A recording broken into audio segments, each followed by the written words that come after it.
పండగలే high power ఉల్లాసం high power ఉత్సాహం high power ఆరోగ్యం హై పవర్ ఆనందం గుంటూరు వారి XXL మరియు హై పవర్ హార్స్ దేశవాళీ మినపగుళ్ళు బంధాలు అనుబంధాలు మరింత దృఢంగా మరింత బలంగా.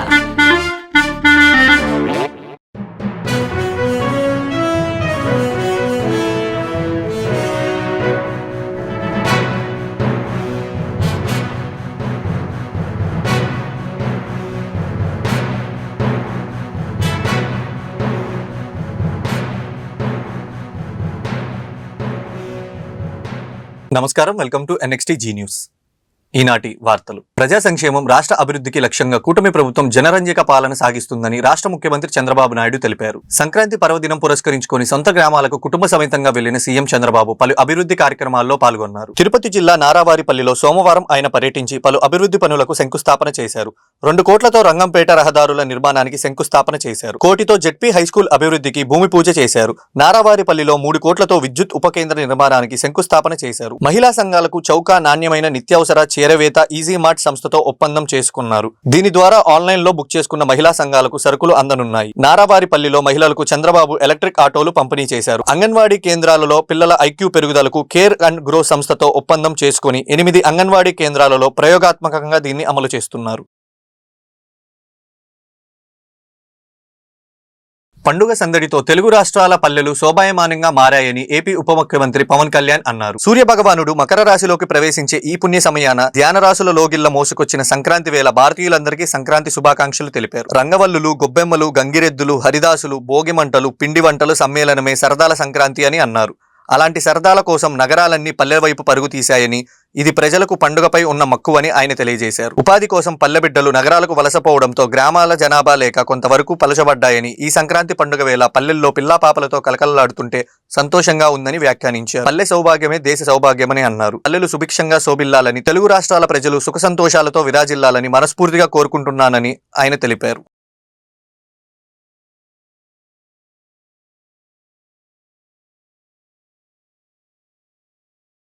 గుంటూరు ఎన్టీఆర్ స్టేడియంలో సంక్రాంతి సంబరాలు అంగరంగ వైభవంగా కొనసాగుతున్నాయి. సోమవారం భోగి పండుగను పురస్కరించుకుని గుంటూరు పశ్చిమ ఎమ్మెల్యే గల్లా మాధవి భోగి మంటలు వెలిగించి ఈ సంబరాలను ప్రారంభించారు. ఈ సందర్భంగా ఎమ్మెల్యే మాట్లాడుతూ, సంక్రాంతి పండుగ అంటే సిరులు తెచ్చే పండుగని, గుంటూరు పశ్చిమ నియోజకవర్గంలో ఉన్న ఎన్టీఆర్ స్టేడియంలో సంక్రాంతి సంబరాలను జరుపుకోవడం చాలా ఆనందంగా ఉంది అన్నారు. అలాగే హరిదాసుల కీర్తనలు, గంగిరెద్దుల విన్యాసాలు, చిన్నపిల్లలకు భోగి పళ్ళు పోసే కార్యక్రమాలు పల్లె వాతావరణంలో జరిగే విధంగా నిర్వహించుకోవడం గొప్ప విషయం అన్నారు.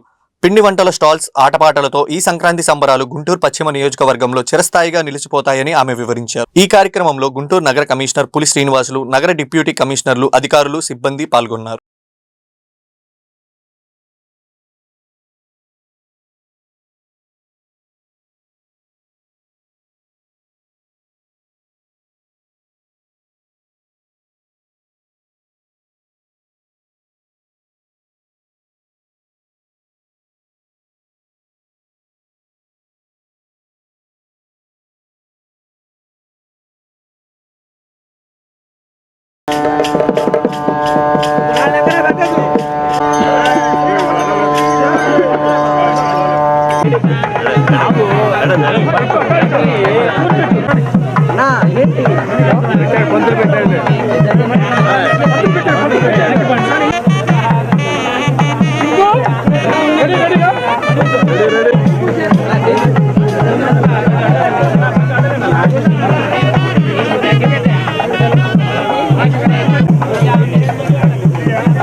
వెస్ట్ అసెంబ్లీ కాన్ఫరెన్స్లో ఉన్నటువంటి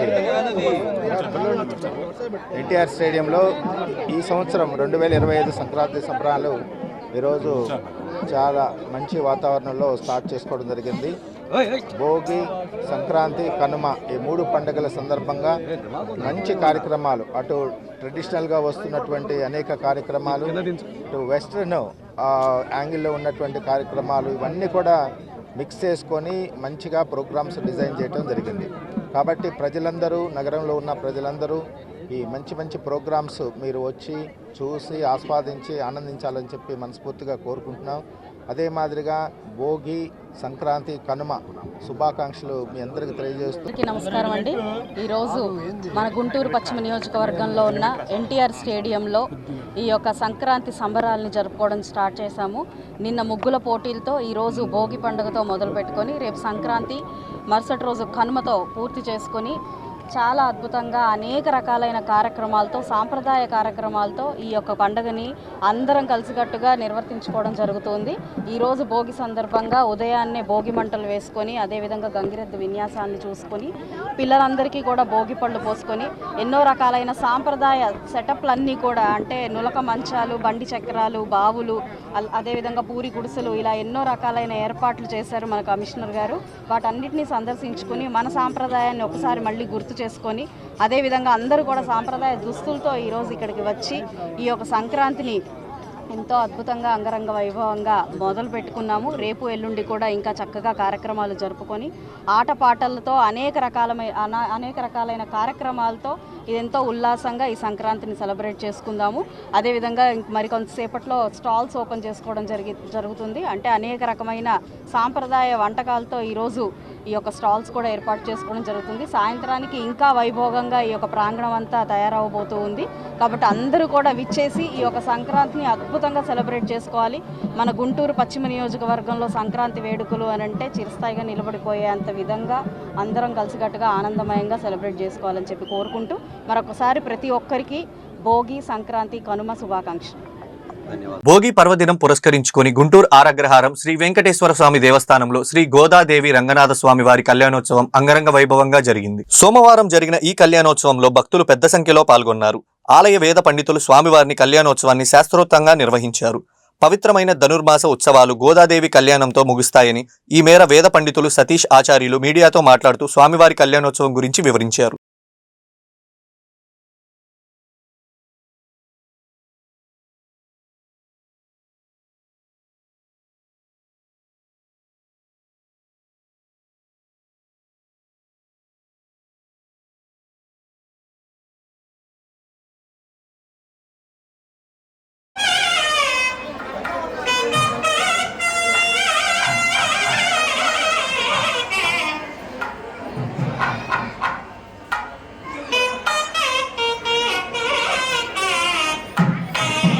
జై శ్రీమన్నారాయణ. ఈరోజు భోగి పండుగ సందర్భంగా ధనుర్మాస మహావ్రతంలో ముఖ్యమైనటువంటి ఘట్టము స్వామి శ్రీరంగనాథులకు అమ్మవారు గోదాదేవికి కళ్యాణ మహోత్సవాన్ని వైభవపేతంగా నిర్వహించుకున్నాం. భక్తులందరూ కూడా చాలా పెద్ద సంఖ్యలో ఈ కార్యక్రమంలో పాల్గొని ధరించారు. అందరూ కూడా స్వామి యొక్క ఆశీర్వచనములు పొంది భోగి పండుగ సందర్భంగా ఆ అమ్మవారి పేరున భోగి పండుగ ఏర్పడింది కనుక ఆ అమ్మవారికి కృతజ్ఞతగా స్వామి అమ్మవార్ల ఆశీస్సులు పొంది అందరూ కూడా ఆనందంగా ఉన్నారు. జై శ్రీమన్నారాయణ. దేశంలో నిరుద్యోగ సమస్య పరిష్కరించడంలో మోడీ ప్రభుత్వం ఘోరంగా విఫలమైందని ఏఐవైఎఫ్ రాష్ట్ర కార్యదర్శి ఎన్ లెనిన్ బాబు ఆరోపించారు. సమగ్ర యువజన విధానం ద్వారానే నిరుద్యోగ సమస్య నిర్మూలించవచ్చని చెప్పారు. సోమవారం స్థానిక కొత్తపేట మల్లయ్య లింగం భవనంలో ఏఐవైఎఫ్ 22వ రాష్ట్ర మహాసభల పోస్టర్ను వారు ఆవిష్కరించారు. ఈ సందర్భంగా లెనిన్ బాబు మాట్లాడుతూ ఏఐవైఎఫ్ 22వ రాష్ట్ర మహాసభలు ఫిబ్రవరి 6 నుంచి 9వ తేదీ వరకు శ్రీకాకుళం నగరంలో నిర్వహిస్తున్నట్లు తెలిపారు. ఈ కార్యక్రమంలో ఏఐఎస్ఎఫ్ కార్యదర్శి, ఏఐవైఎఫ్ రాష్ట్ర ఉపాధ్యక్షురాలు, ఏఐవైఎఫ్ జిల్లా అధ్యక్ష కార్యదర్శురాలు తదితరులు పాల్గొన్నారు. రాష్ట్ర మహాసభలు వచ్చే నెల ఫిబ్రవరి 6 నుంచి 9 వరకు శ్రీకాకుళంలో జరగబోతా ఉన్నాయి. ఈ యొక్క రాష్ట్ర మహాసభల ముఖ్య ఉద్దేశము ఏదైతే గత ప్రభుత్వాలు, ఈ ప్రభుత్వాలు నిరుద్యోగుల్ని మోసం చేస్తా ఉన్నాయి, అదేవిధంగా జాబ్ క్యాలెండర్ విడుదల చేస్తానని గత ప్రభుత్వంలో జగన్మోహన్ రెడ్డి గారు జాబ్ క్యాలెండర్ విడుదల చేయకుండా ఆయన ఉన్న ఉద్యోగాన్ని కూడా పోగొట్టుకుని ఇంటికే పరిమితమయ్యారు. అదేవిధంగా ఇప్పుడున్న ప్రభుత్వాన్ని కూడా ఒకటే కోరుతా ఉన్నాము. 6 నెలలు పూర్తవుతా ఉన్నది. ఇప్పుడు దాకా నిరుద్యోగ సమస్య మీద ఎక్కడ కేబినెట్ లో స్పందించలేదు. అదేవిధంగా లోకేష్ గారు యువగలం పాదయాత్రలో ప్రధాన హామీనే నేను రాగానే జనవరి 1వ తారీఖున మీ అందరికీ ఎగ్జామ్ డేట్ ప్రకటిస్తాము, ఎన్ని ఉద్యోగాలు ఉన్నాయో ప్రకటిస్తాము, ప్రతి ఒక్కరికి ఉద్యోగం వచ్చే విధంగా కృషి చేస్తాము, జనవరి 1వ తేదీన జాబ్ క్యాలెండర్ విడుదల చేస్తామని అధికారంలోకి వచ్చారు. అధికారంలోకి వచ్చిన తర్వాత అనేక కేబినెట్ సమావేశాలు జరిగినా కూడా నేటి దాకా ఈ యొక్క రాష్ట్ర ప్రభుత్వం నిరుద్యోగ సమస్య మీద స్పందించలేదు.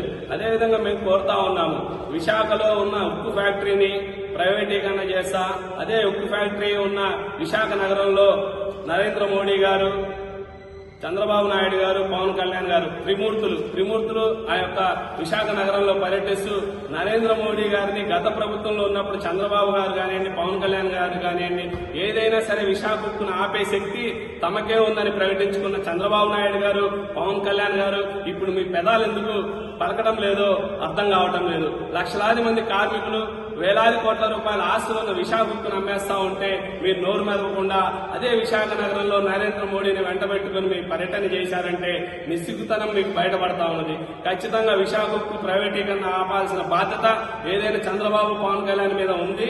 అదేవిధంగా కడపలో ఉక్కు ఫ్యాక్టరీ నిర్మించాల్సిన బాధ్యత ఈ యొక్క చంద్రబాబు, పవన్ కళ్యాణ్ మీద ఉంది. ప్రత్యేక హోదా లేదు, విభజన హామీలు లేదు, రాయలసీమకు ప్రత్యేక నిధులు లేవు. ఏమి లేకపోయినా సరే మీరు ఎన్డీఏలో కొనసాగుతా ఉన్నారు. అదేమిటంటే 2 లక్షల కోట్ల రూపాయల ప్యాకేజీ తెచ్చామని చెప్తా ఉన్నారు. 2 లక్షల కోట్ల రూపాయల ప్యాకేజీ తెస్తే మీరు ఎంతమంది ఉద్యోగాలు ఇవ్వగలుగుతా ఉన్నారు?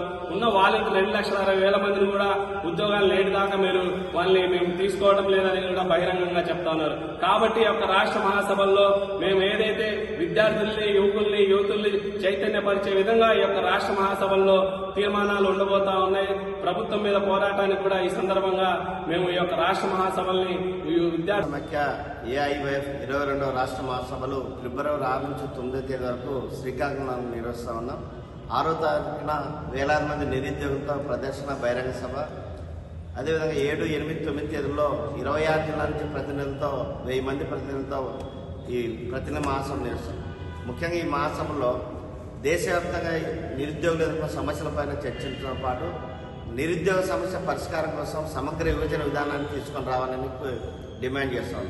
మోడీ ప్రభుత్వం అధికారంలోకి వచ్చి 11 ఏళ్ళు అయిన తర్వాత ఉద్యోగాల భర్తీ చేయడంలో ఘోరంగా విఫలమయ్యారు. ఏడాది 2 కోట్ల ఉద్యోగాలు అన్నారు. అంటే ఇప్పటికీ 22 కోట్ల ఉద్యోగాలు భర్తీ కావాలి. కానీ లక్షల్లో కూడా భర్తీ చేయలేని పరిస్థితి. ఉన్న ప్రభుత్వ రంగ సమస్యలన్నీ కూడా ఎల్ఐసి, బిఎస్ఎన్ఎల్, విమానాశ్రయాలు, ఆయిల్ కంపెనీలు, గ్యాస్ కంపెనీలు అన్నీ కూడా ప్రైవేటీకరణ చేస్తున్నారు.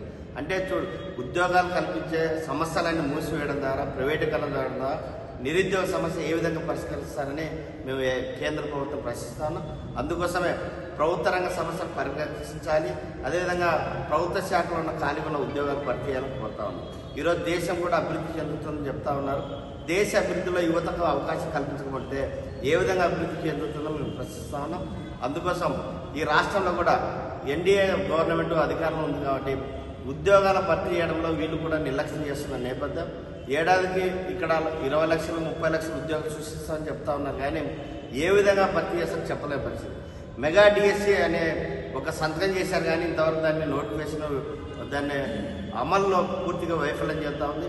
అదేవిధంగా గ్రూప్ 2 ప్రిలిమ్స్ ఎగ్జామ్ అయిపోయింది, కానీ మెయిన్ ఎగ్జామ్ కూడా పెట్టలేని పరిస్థితి. ఎస్ఐ, కానిస్టేబుల్ ఉద్యోగాలు గత ప్రభుత్వం ఇచ్చింది, వాటిని కూడా ప్రక్రియ పూర్తి చేయడంలో నిర్లక్ష్యం చేస్తూ ఉన్నారు.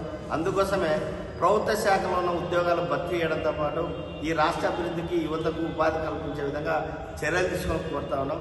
ఈరోజు గుంటూరు లాంటి ప్రాంతాల్లో, రాయలసీమలో కానీ, ఉత్తరాంధ్రలో కానీ ఉన్న పరిశ్రమలన్నీ మూసివేశారు.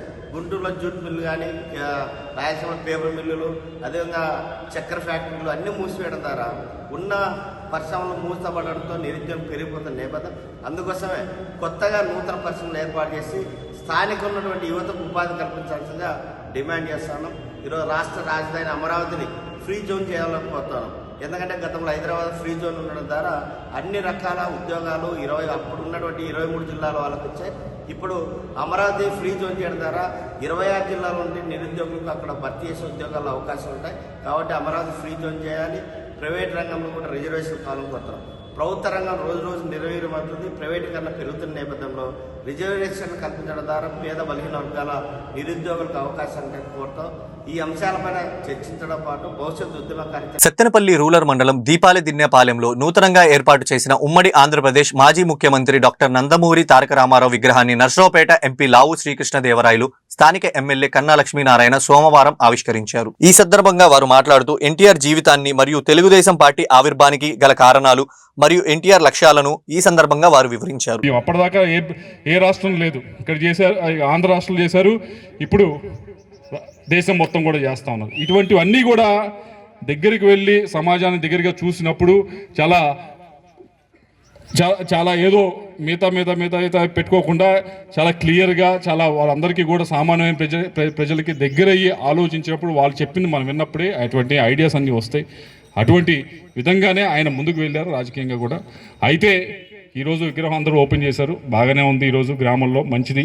పాత గుంటూరు కొత్త రామాలయం టెంపుల్ దగ్గరలోని త్రిశేఖ చారిటబుల్ ఫౌండేషన్ వారు స్వామి వివేకానంద జన్మదిన వేడుకలు నిర్వహించడం జరిగింది. త్రిశేఖ చారిటబుల్ ఫౌండేషన్ నిర్వాహకులు డాక్టర్ బడి శారద మాట్లాడుతూ యువత స్వామి వివేకానంద మార్గంలో పయనించాలని, భావితరాలకు వారు ఆదర్శంగా ఉండాలని తెలియజేశారు. స్వామి వివేకానంద చిత్రపటమునకు పూలమాలతో నివాళులర్పించి పండ్ల పంపిణీ చేశారు. ఈ కార్యక్రమానికి ముఖ్య అతిథిగా humans right foundation president doctor Boddipati Dasu గారు, B Sumanth, M Reni, SK Gaurav తదితరులు పాల్గొన్నారు. కూటమి ప్రభుత్వం 7 నెలల పాలనలో రాష్ట్రం అధోగతి పాలైందని మాజీ మంత్రి గుంటూరు వైసీపీ అధ్యక్షులు అంబటి రాంబాబు ఆరోపించారు. రాష్ట్ర ముఖ్యమంత్రి చంద్రబాబు నాయుడు, రాష్ట్ర ఉప ముఖ్యమంత్రి పవన్ కళ్యాణ్ ఆర్భాట ప్రచారాలతో రాష్ట్రాన్ని సర్వనాశనం చేశారని మండిపడ్డారు. సోమవారం గుంటూరులో ఏర్పాటు చేసిన మీడియా సమావేశంలో అంబటి రాంబాబు మాట్లాడుతూ సూపర్ 6 హామీలను చంద్రబాబు అమలు చేయలేదని మండిపడ్డారు. కాకమ్మ కబుర్లు మాని ప్రజా సంక్షేమంపై దృష్టి పెట్టాలన్నారు. మోసం చేయడం చంద్రబాబు నైజమని చెప్పారు. వచ్చే ఎన్నికల్లో కూటమి ప్రభుత్వం అధికారంలోకి రాదని ఇప్పటికే అర్థమైందని ఆయన వివరించారు. ఈ వార్తలు ఇంతటితో సమాప్తం. తిరిగి మరో బులెటిన్లో మళ్ళీ కలుద్దాం. నమస్కారం.